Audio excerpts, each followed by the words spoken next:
Break के बाद आपका स्वागत। हम बात कर रहे हैं टोंक सवाई माधोपुर सीट की। ये सीट दोनों ही पार्टियों के लिए अहम है। ऐसे में कांग्रेस प्रत्याशी अजरुद्दीन की पत्नी संगीता बिजलानी अपने पति के प्रचार के लिए गांव-गांव गली-गली प्रचार करने में जुटी है। यहां बिजलानी से बात की हमारे संवाददाता रवि टेलर ने। इस दौरान क्या कुछ कहा, जरा सुनिए। पूर्व अभिनेत्री और कांग्रेस सांसद अजरुद्दीन की पत्नी संगीता बिजलानी हमारे साथ है। चुनाव प्रचार के अंदर जुटी हुई है। पूरी चुनाव प्रचार की कमान इनके हाथों में। क्या सोचती संगीता, किस तरह का महसूस कर रही है? पिछले काफ़ी टाइम से देख रहा हूँ कि लगातार सड़क गली गली गाँव। बहुत अच्छा लग रहा है मुझे सब गांव में जाकर और औरतों से मिलकर, खास तौर क्योंकि उनकी बहुत सारी समस्याएं हैं और वहाँ कोई जाता नहीं उनको सुनने के लिए। जैसे मैं अभी दलित की बस्ती में गई तो वो कह रहे हैं कि कोई नहीं आया है यहाँ पर, तो इतनी खुश हो रही थी कि आप आए, हमारी मुश्किलें सुने, तो वही बहुत है हमारे लिए। और बहुत दुआएं दे रही थी और उनकी बहुत सारी समस्याएं हैं। कोई दारू की भट्टी है, कह रहे थे बच्चे भी जाके पी लेते हैं, हमको काम नहीं मिलता, वहाँ पे रोज़गारी के लिए कुछ करिए। तो ये सब बातें बहुत अहम है औरतों के लिए। तो मुझे बहुत अच्छा लग रहा है वहाँ जाकर।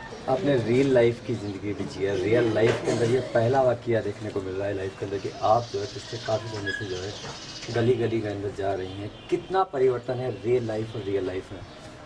मुझे ये रियल लाइफ ज़्यादा पसंद है। मुझे बहुत अच्छा लगता है जैसे लोगों तक पहुंचने में। और जैसा मैं कह रही थी कि उनके दुख दर्द में साथ मिलने की, तो एक रोल परफॉर्म करते हैं हम स्क्रीन पे, तो हमको इतना महसूस नहीं होता जब तक अपने पे नहीं गुजरे या जाकर वहाँ देखे नहीं कि हालात कैसे हैं, तब तक पता नहीं चलता कि कितनी तकलीफ से गुजर रहे हैं लोग। अभी तो आप चुनाव प्रचार कर रही हैं, क्या भविष्य में हम संगीता बिजलानी को राजनीति में देखेंगे? ये तो मैं क्या कहूँ कि कहते हैं कि ना नहीं करना चाहिए किसी चीज़ के लिए, तो आगे क्या होगा। मैं तो हर दिन ऐसे ही जी लेती हूँ, तो आगे क्या होगा किसको पता। तो ये थी संगीता बिजलानी जो कहती है कि मुझे कुछ करना है। मैंने इस ज़िंदगी को जो जिया है, जो रियल लाइफ की जो ज़िंदगी देख रही हूँ वो बेहद मुझे पसंद है। फर्स्ट इंडिया के लिए रवि टेलर, टोंक। तो संगीता प्रचार में लगी है और उनको रियल लाइफ से रियल लाइफ ज्यादा अच्छी लग रही है, तो अजहर सभाएं करने में मशगूल है। दोनों का मकसद एक है, जीत हासिल करना। आपको सुनाते हैं अजहर कैसे जनता को रिझाने की कोशिश कर रहे हैं, कैसे चुनाव प्रचार कर रहे हैं। मैं खुद गुजरात में 100 बार में जाके देखा हूँ। गुजरात में जाइए, विकास के बारे में ग्रामीण क्षेत्र में बिल्कुल जीरो विकास है, कोई विकास नहीं है। मैंने खुद रोड से चल के देखा है, कोई विकास नहीं। बड़ी बड़ी बातें करते हैं, गुजरात मॉडल बनाएंगे, ये मॉडल बनाएंगे। पहले कहाँ से बनाएंगे मॉडल? अपना मॉडल ठीक करेंगे तो बाद में दूसरों का मॉडल बनाएंगे।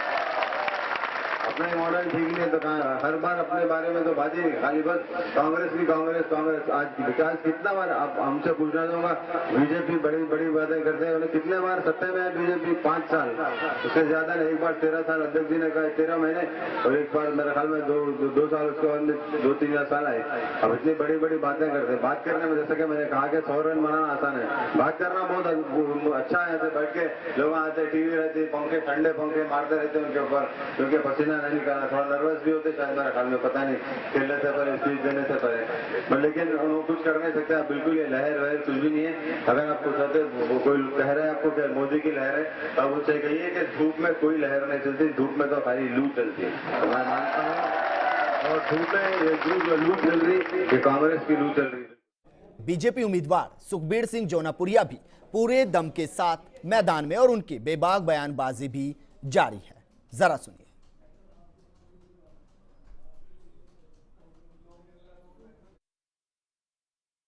वो उसे यूं ही पता नहीं ना, जिस प्रत्याशी की आप बात कर रहे हैं ना, अगर लू किसको कहते हैं उसे ये पता नहीं। लू में आदमी जल जाता है। लू तब होती है जब 50 डिग्री टेम्परेचर होता है।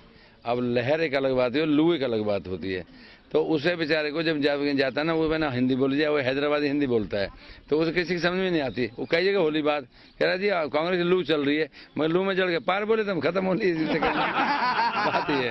तो लू का ये पता नहीं है कि लू क्या कहते हैं। ऐसा है, देखिए आज की डेट में इस कांग्रेस के कुशासन से पिछले 10 साल से आम आदमी दुखी है। अभी उसका नतीजा आपका बड़े सामने है कि राजस्थान के अंदर में 200 में तो 163 विधायक जिता के माननीय वसुंधरा जी के नेतृत्व में गवर्नमेंट बनी है। उसी लहर में आज की डेट में पूरे आम आदमी का, चाहे 90 साल के बुजुर्ग को पूछ लो और चाहे 18 साल के युवा से पूछ लो, एक आम आदमी इस बात से त्रस्त है।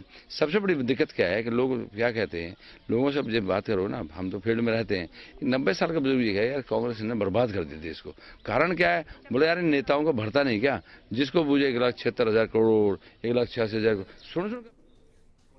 चलिए अब बात उस मुद्दे की करते हैं जो बदलता ही नहीं, या यूं कहे कि इस मुद्दे के दम पर कई नेता संसद तक पहुंच गए लेकिन मुद्दा परिणाम तक नहीं पहुंचा।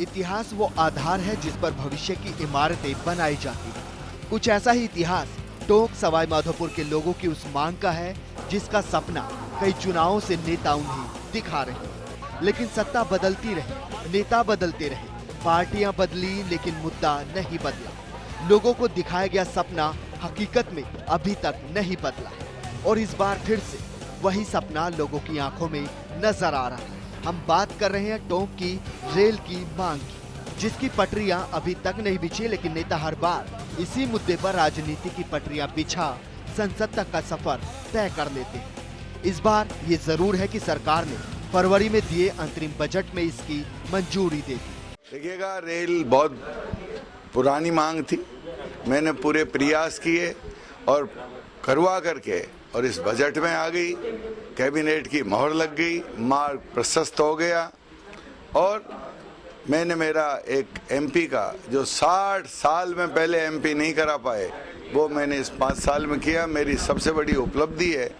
मैंने लोगों की आशा और अपेक्षाओं को पूरा किया है। देखिए, वो तो फॉर्मेलिटी है, कैबिनेट की जब मोहर लग गई, बजट में आ गई, आपका काम हो गया। राजनीतिक फायदा उठाने और चुनाव के मद्देनजर रेल मार्ग को मंजूरी दे दी गई, लेकिन नमो नारायण मीणा को यहां से टिकट नहीं मिला और उन्हें दौसा पहुंचा दिया गया। साथ ही कहा गया कि रेल को पटरी पर पहुंचने में अभी 8 साल और लगेंगे। यानी अगर चुनाव के तुरंत बाद भी काम शुरू होता है तो 2 चुनाव अभी ये मुद्दा टोंक में गर्माता रहे और इस बार के चुनाव में तो ये मुद्दा अहम है ही।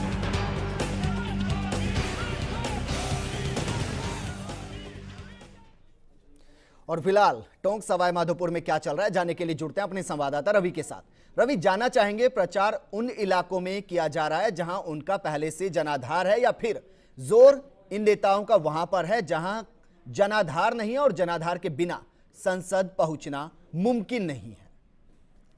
देखिए जिंदर, अगर प्रचार की बात की जाए तो अभी तक जो प्रचार है वो उन ग्रामीण क्षेत्रों में किया जा रहा है। थोक जहाँ वोट बैंक है, एक जाति के वोट बैंक जहाँ है, उन इलाकों को टारगेट करके अभी तक प्रचार किया जा रहा है।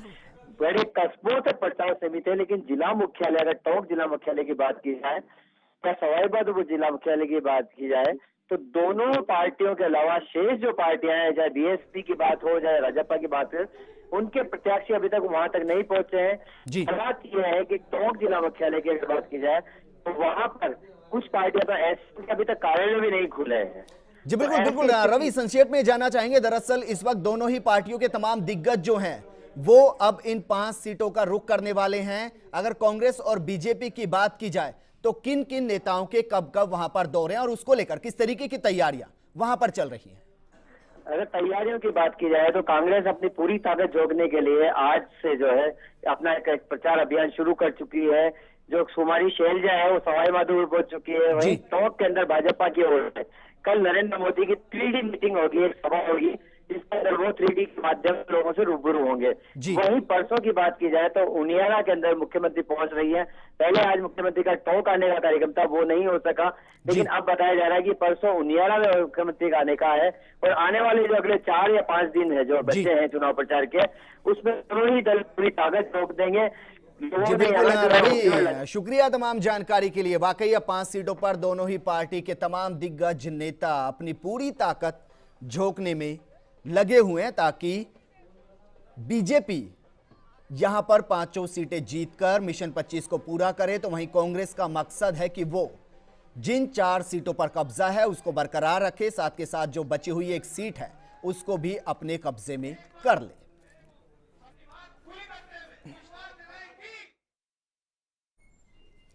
इस सीट से जुड़े नेताओं के बयान हम आपको सुना चुके हैं, समस्या यहां की सुना चुके हैं। अब आपको सुनाते हैं कि टोंक की जनता आखिर क्या चाहती है इस चुनाव में नेता से, जरा सुनिए। मेन अगर समस्या देखी जाए तो टोंक को रेल से जोड़ने की है। नमो नारायण जी ने पिछली बार बजट सैंक्शन कराया, लेकिन उसका उद्घाटन अभी तक नहीं हुआ। कि हमें जो नेता चाहिए वो ऐसा चाहिए, एक तो सबसे बड़ी टोंक का विकास करें और ट्रेन की जो हमारी मांग है उस मांग को पूरा किया जाए। हमेशा से जो भी आता है बाहर का उम्मीदवार आता है और बाहर के उम्मीदवार को ला करके टोंक पे थोप देते हैं।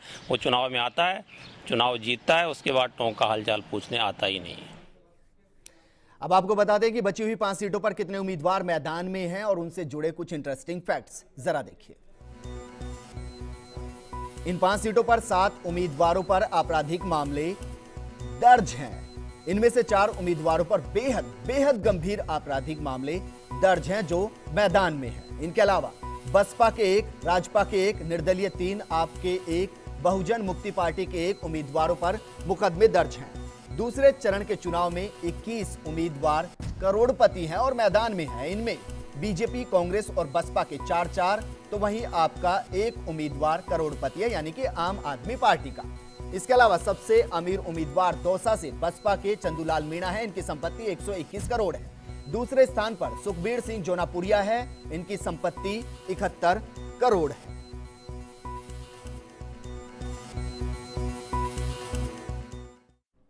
आज की खबर में फिलहाल इतना ही, लेकिन देश प्रदेश की खबरों से हर वक्त अपडेट रहने के लिए आप लॉगिन कर सकते हैं हमारी वेबसाइट firstindianews.com। नमस्कार।